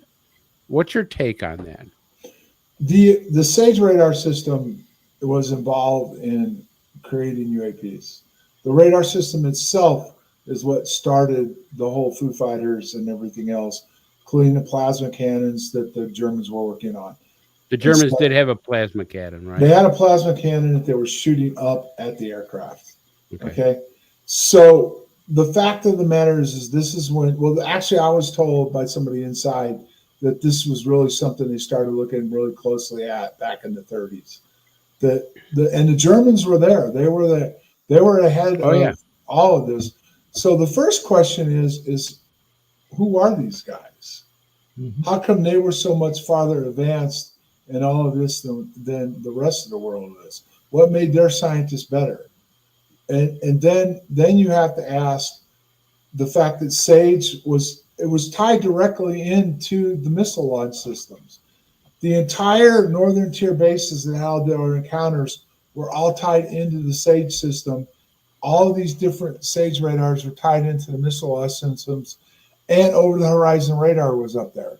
So they were all tied into the system. Now, the question is, were these UAPs, did we create them? And did we create these pulses with the Marks generator, which is evolved? It's small now. They're putting it in aircraft. They're utilizing it in the ships. In fact, Commander, tell me I'm wrong.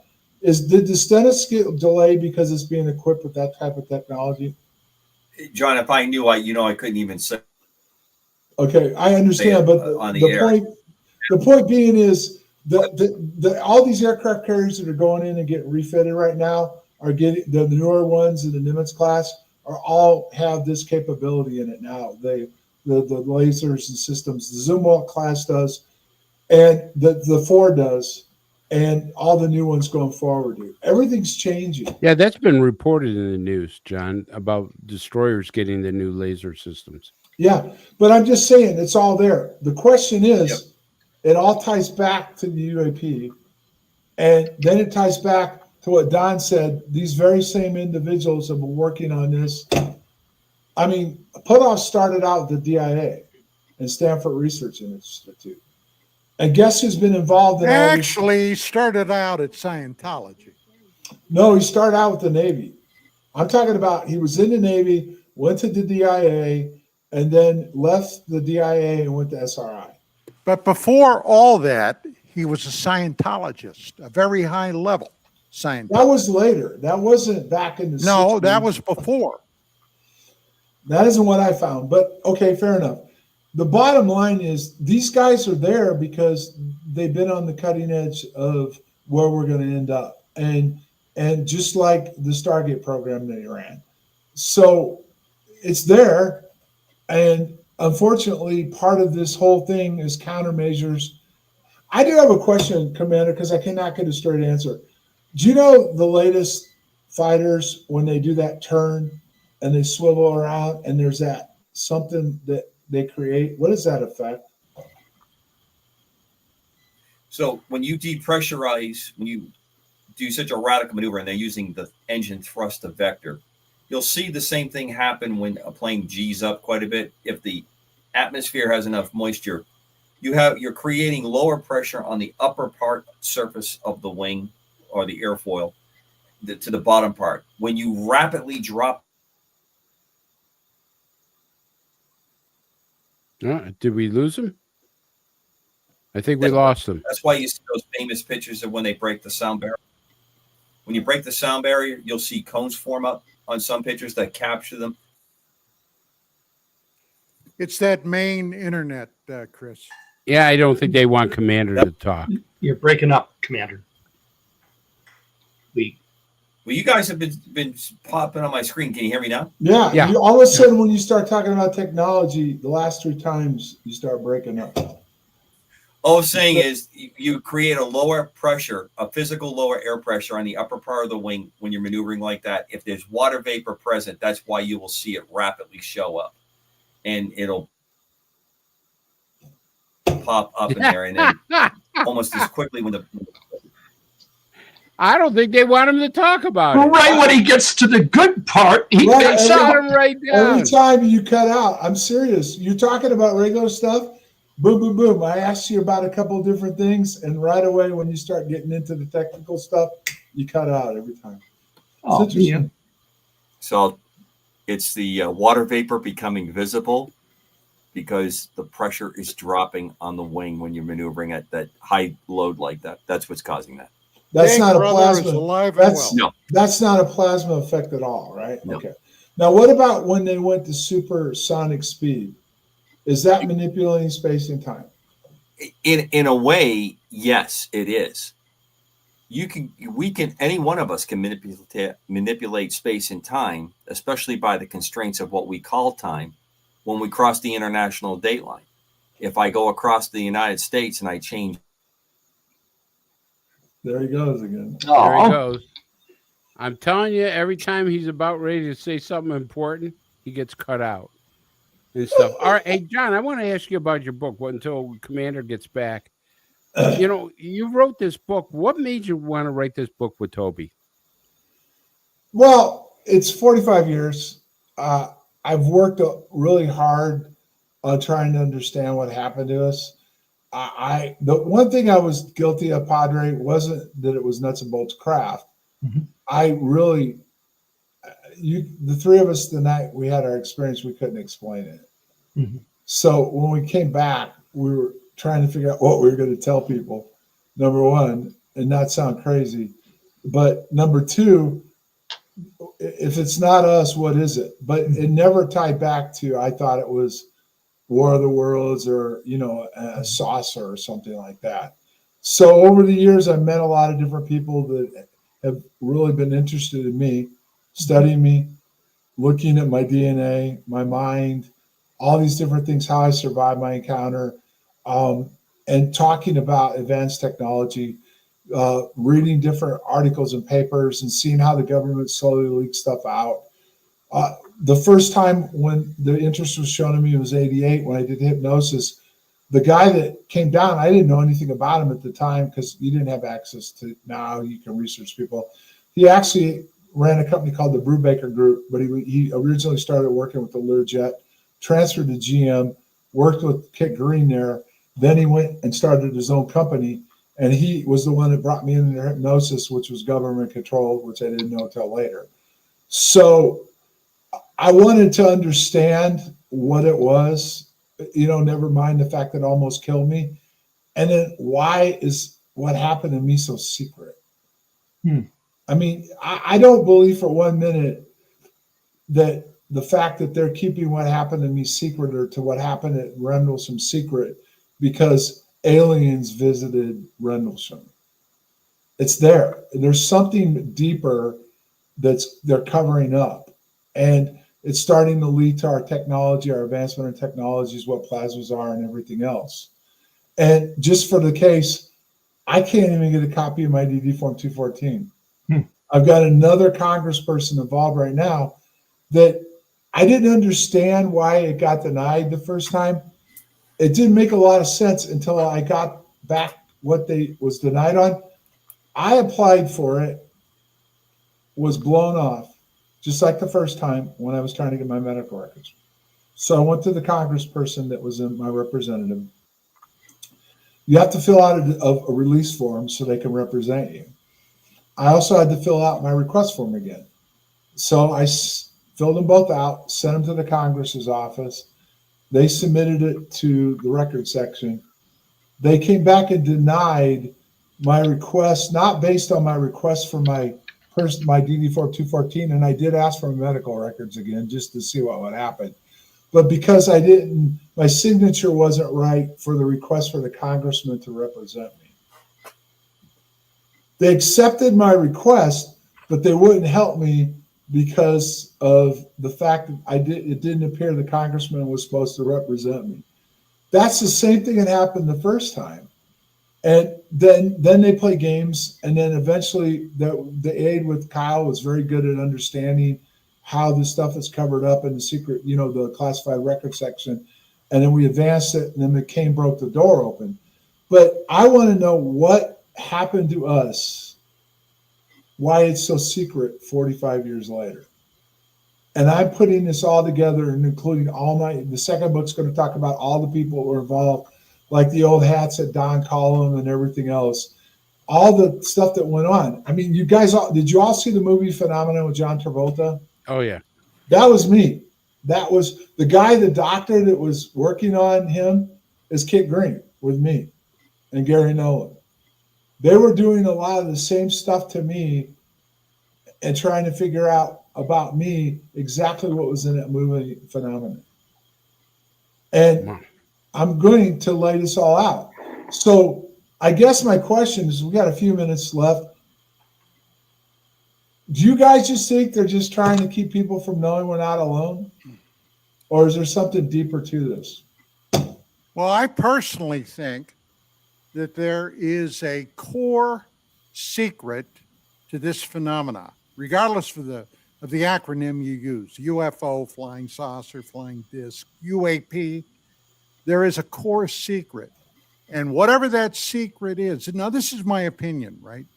But it's based on a lot of years of beating around this block, that it's surrounded by a special access program because, so the word goes, there is something so troubling to this phenomenon that the powers that be are afraid it would basically upset world balance if it became widely and publicly known.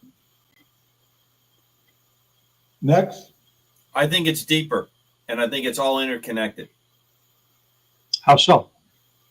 I don't. Well, it goes back to on the more lightly part. As long as I'm left on the air before, I guess NSA or whoever else is unhappy with me tonight. I remember sitting down with UFO people and asking about cryptids and why you have Bigfoot phenomena that seems to go around it. At one of the little get-togethers, and the guy looked at me. We don't talk about that here. Now, you want to talk about religious, sectarian kind of stuff. Pretty funny. So I guess if you're going to apply that, I'm kind of in that the Unitarian kind of church on this subject. I think, as Don said, that there is a core part of it. I think it is all tied together. I don't think the phenomena that we're experiencing are separate. I think the part that John has been talking about, that the flying disc, the physical flying UFO disc, has been overblown, and it's being used against to continue to keep and obfuscate the information. And the other part is you can only put so much candy up into the and then people get tired of that and they look for something a little bit more substantial. And that's what happens. And that's what I think all these last sets of hearings were, to try to supposedly say, okay, we're not going to give you, sugar-based information. We're going to give you some real information. And I quite honestly, it actually probably did more damage than it did do good, because I got into so many different arguments with people about what was being said. This guy is absolutely telling the truth.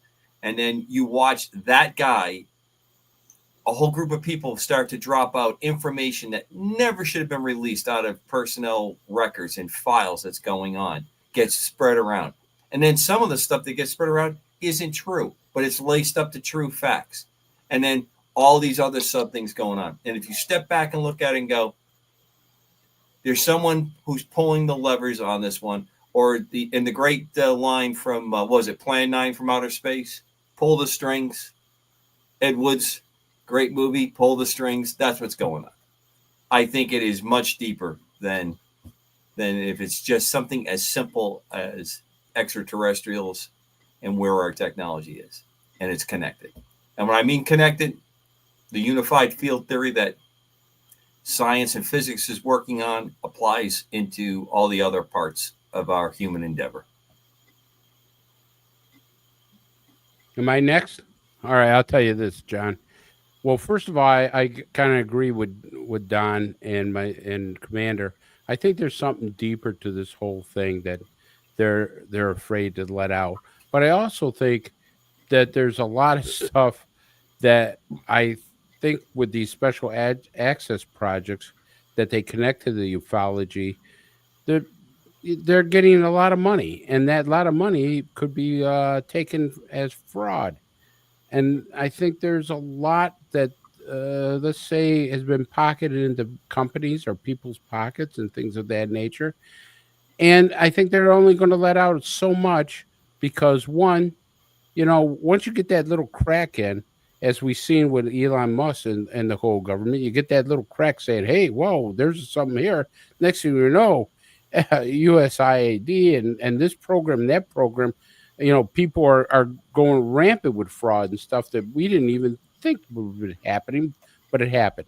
I don't think the ufology field is anything different when it comes to that. I think the money has a big play into it. I also think that they've given you disclosure as much as they are. When they turn around, they say, hey, we've manipulated time and space. And I've said this over and over, but nobody cares. Nobody really brings it up. Nobody says, oh my God, look what the White House put out. It's just when Commander Don and Padre and stuff we talked about, Grush turned around, people have been murdered over this thing. Nobody gave a damn. I mean, I don't know what people are waiting for. The information that's been out so subtle, they put it out so subtle that it just goes over everybody's head. And I think that there's something that is nefarious to this whole project, whether it's human or non-human, that they say we can't let out. Either people are going to go to jail over it, and they don't want that to happen, or they think maybe they're eating us or something. I don't know, but it could be something like that. A little salt and pepper. Hey, listen, you know what? Ever since I started investigating this ufology stuff, I've seen more crazier things than you could shake a stick at. Well, what? What? Give us a crazy thing, Well, just like what Don will tell you, we've known there's been human mutilations. There's been people who reported abductions where they've seen body parts. There's been abductions where people have come back different. There's been unexplained things that have happened to people where their lives have been just terrified and destroyed over this thing. Okay, so let's take that as truth. Somebody's got to be accountable for this. Well, that's just it. Let's say John is right, and this is all neurobehavior experiments on people. You think the government's going to come out and say, "Yeah, we've been screwing with all these people, just like MK Ultra. Ha ha! Here we are." They're not going to do that. They Can I ask don't you? really acknowledge Can I it. ask you a question, Chris? Sure. What if the phenomenon is screwing with us? What if It could be. What if it's purposely keeping us from really remembering or totally understanding what it is? I mean, It could be. Suppose it's demonic, John. There's been things that turn around and say it's demonic. There's people in the Pentagon who believe that this is demonic. Is it goes possible? a so different direction. Oh, and there's the Padre. Every one of the panels here have said in some way, shape, form, there's a spiritual content to this ufology. Am I right or wrong? Correct me if I'm wrong, guys. And stuff. So if there's there's a spiritual connection to this, all right, it's something that nobody's leading toward. I don't hear the Vatican coming out and saying this is the proof we got it because it is spiritual people. I would think the Vatican would be the first one to come out, but they don't. Right, Padre? Well, I'm not affiliated with Vatican. I know, but I mean, I was passed over for Pope recently, and that kind of hurt my feelings. But in any case, I put my vote in for you. Thanks, I appreciate that. The smoke that came out of my chimney was a different color, I guess. No, I agree that this is about control. And what I sometimes struggle with is who is doing the controlling? And then I start to ask myself, is that even a spiritual thing? So mind manipulation, who's the puppet master? Who is the one who is influencing the minds and to what end? Padre, I want to quickly interrupt you because I want to make a remark that we brought it up earlier. Look what happened during COVID. Look what happened during COVID. Information came out, and then self-appointed betters amongst us were ready to kill people because they weren't standing 6 feet apart. Yeah. People were denying people to, if they didn't wear a mask, to get the most basic services. I'm not talking even like getting into like food and restaurants. I'm talking about getting your groceries. And of course, if you made the remark like I did, if your masks work, why do I have to have one on? Then you really watch somebody go into work. Okay. No, or even better yet, the COVID thing. When if you get the shot, you won't get COVID, right? Well, did you have the shot? Yeah. Well, then why do you care about my mask? And let's not forget this: you could not meet in a church, but if you wanted to burn down your city in a riot, that was perfectly fine activity. Yeah, and let's have the planning meeting at the strip joint because that was allowed to be open. Right. So yeah, and I just get over strip joints. My point out of all that is you posed a question, you made a remark that said, "How could this go on?" I think that if you have an element that just produces this, people by nature will, if they don't have whatever it takes to see the light versus the darkness, are going to jump very quickly to go into this realm because they believe. And John, this is kind of bouncing back to you. You said it last week, and it's come up lately this week. People think this is it. We're going to slip the mortal coil. in some way. Okay. No, there's no doubt. Even if we destroy ourselves biologically, the consciousness has got to go somewhere. That is correct. And that, John, was confirmed today in a post by the world's most intelligent man, Dr. Young-Hoon Kim in Korea. He's South Korean. And he himself put a thing on X explaining about the consciousness and how it's involved in this life. IQ measured 275 plus. Okay, but then here we go, because we have our answer right here somewhat, right? Mm-hmm. Consciousness leaves the body, goes out into the collective, the continuum, whatever you want to call it. It goes out somewhere, comes back later. When it goes back into the next body, it doesn't remember everything or it's not allowed to let the brain of the body, because it's the energy field that comes in that drives the computer and the DNA that says the ones and zeros, it's the code, right? So it comes back, and the new body it goes into doesn't remember everything the consciousness experienced before. So if that is true, then it's very well could be the UAP itself is keeping us from understanding our past for some reason. And it's keeping us from understanding whether we're alone or not for sure, how we were created, and what's going to happen to us going forward. Is that not possible? Absolutely possible. No. Padre, I'm sorry, but it's okay, John. I love you. You think you've cracked this, and what if you're wrong? I'm not. But you don't know that for sure. Sure I do. That's absolute, and no one goes anywhere with being absolute. There's always a variant or some kind of curveball that's there that you're not aware of that might change something a little bit. Being the off to the side here just a bit, you're both saying the same thing. Yeah, there are variances in your philosophy and your theory, John, that the Padre, and I'm not speaking for him, but understanding our Christian faith, that tell us, no, this is what happens here. But I will say this over and over again, because I have been with very strong religious people who say, because it's not in a version of a book that they read, it doesn't exist. And I will show them things in versions of books that I have read that are religious that indicate to me this is it. I would never put my fingerprint on what God is capable of doing. And I'm always going to say that. So although some people will say, oh, no, there's no way there can be reincarnation. I don't think it. I sure as hell hope it doesn't happen to me. But it does seem to have that kind of thing that you're going to come back and you're going to have less. I've read cases outside where it seems like that a soul did, hung around. I don't know what God's plan is. That's my bottom line.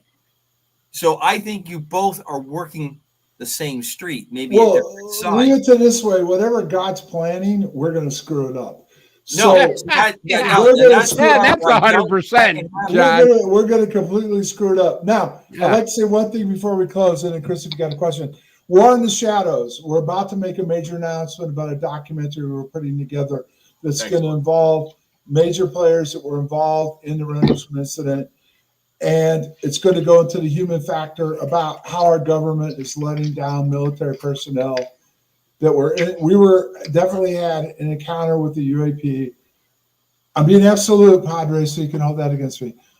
We definitely had an encounter with something that's most likely a UAP. It definitely affected us. There's other people that are being affected by this. We're being lied to by our government, and we're not being taken care of by our government. So follow War in the Shadows. So, Chris, did you have anything that you wanted to ask me before we close tonight? No, I think we covered it all, John, with the 3 interviews that we did with you. And I will tell you, I just want you to let you know that I will not be speaking at the MUFON Symposium. So you make sure you can take that. I want my money back. I wanted to hear what I was researching. Call headquarters. I don't have it. Hey, do me a favor. Tell you, I'll be giving a lecture at the bar about the evils of drinking. You're a cop, right? You're a cop. Find out how come that came out. Well, who leaked that out? Who's who put I that out? can't tell you that on the air because I get thrown out of MUFON. So how's Okay. that? Okay. All right, enough. folks. Guys, thanks for having me on. I really appreciate John, it. I've It's enjoyed great this. day. We I do always this have you, again John. soon, towards the Fair end of the enough. year. Fair I enough. love you, That's our John. show for tonight. Don, And good to I see you, wanna brother. Good to see you guys. Take Don. care, everybody. The next 2 weeks could get really interesting. That's Oh, it's all going I'm to be. saying. Yeah. All right. Well, listen, folks, as I was trying to say, the show is done. And I want to thank Cobra and Don and Dan and I don't even know. Anyway, good night.